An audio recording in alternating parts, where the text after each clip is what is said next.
மக்களே, welcome to Dubai நண்பன். இன்றைக்கி தமிழ்நாட்டிலேருந்து அதுவும் முக்கியமான ஒரு தொகுதி கரூர் தொகுதியிலேருந்து எங்களோட நண்பர் ஒருத்தர் வந்திருக்காரு. இப்போ இந்த ரெண்டு கட்சிக்கு மாற்றமாக தளபதி ஏன் வரணும்னு நீங்கள் நினைக்கிறீங்க?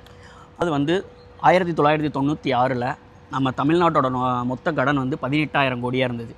அந்த 18,000 கோடி இன்றைக்கி 26 30 வருஷத்தில் எப்படி உயர்ந்திருக்குன்னு சொல்லி ஒவ்வொரு 5 வருஷமும் எப்படி உயர்ந்து வந்திருக்குன்னு சொல்லி நான் உங்களுக்கு சொல்கிறேன், கேட்டுக்கோங்க. 18,000 கோடி 30,000 கோடியாக மாறிச்சு, 30,000 கோடி 60,000 கோடியாக மாறிச்சு, 60,000 கோடி 1.2 லட்சம் கோடியாக மாறிச்சு, 1.2 லட்சம் கோடி 2.40 லட்சம் கோடியாக மாறிச்சு, 2.40 லட்சம் கோடி 4.5 லட்சம் கோடியாக மாறிச்சு, 4.5 லட்சம் கோடி இன்றைக்கி 9 லட்சம் கோடியாக மாறி நிற்கிது. அதாவது கடந்த 5 வருஷத்தில் மட்டும் 5 லட்சம் கோடி அதிகரிச்சிருக்கு. அப்படி எதுக்கு அதிகரிச்சிச்சு அப்படின்னு சொல்லி கேட்டால் தெரியலை. அந்தளவுக்கு ஒரு நல்ல திட்டங்கள் நடந்த மாதிரி எங்களுக்கு எதுவும் தெரியல. இப்போ ஆவரேஜாக நீங்கள் பார்த்துட்டிங்க அப்படின்னா நம்ம தமிழ்நாட்டில் 1.40 crore ரேஷன் கார்ட்ஸ் இருக்குது. அப்போது ஈவனாக பார்த்தீங்க அப்படின்னா ஒவ்வொரு குடும்பத்து மேலேயும் 6.5 லட்சம் கடன் இருக்குது. அப்போ அந்த 6.5 லட்சம் கடன் நமக்கு எப்படி சேரும் அப்படின்னு சொல்லி பார்த்தீங்கன்னா, நாளைக்கு கரண்ட் பில்லாவோ இல்லை பஸ் விலை உயர்வாவோ இதெல்லாம் இப்படி தான் இன்க்ரீஸ் பண்ணி நம்மக்கிட்ட கொண்டு நாளைக்கு சேர்ப்பாங்க.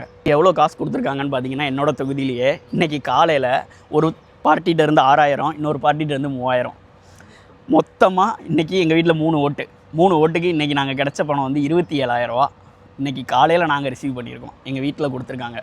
தளபதிக்கு நடிக்க தெரியும், அரசியலில் என்ன அனுபவம் இருக்குது, அவருக்கு அரசியல் என்ன எக்ஸ்பீரியன்ஸ் இருக்குதுன்னு கேட்குறாரு. எக்ஸ்பீரியன்ஸ் எதுக்குங்க வேணும்? இல்லை இந்த மாதிரி கொள்ளையடிக்கவா, இந்த மாதிரி திருடுறதுக்கா?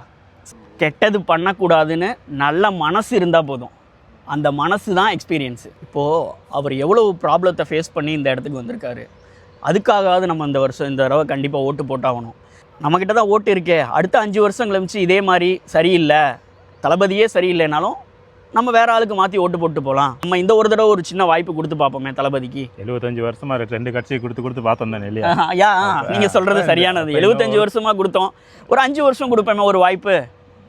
நோமலாக தளபதி இந்த எலெக்ஷனில் எத்தனை சதவீதம் எடுப்பாருன்னு நினைக்கிறீங்க? அது இல்லாமல் தமிழ்நாட்டில் நோமலாக எவ்வளோ வாக்கு பதிவாகும்?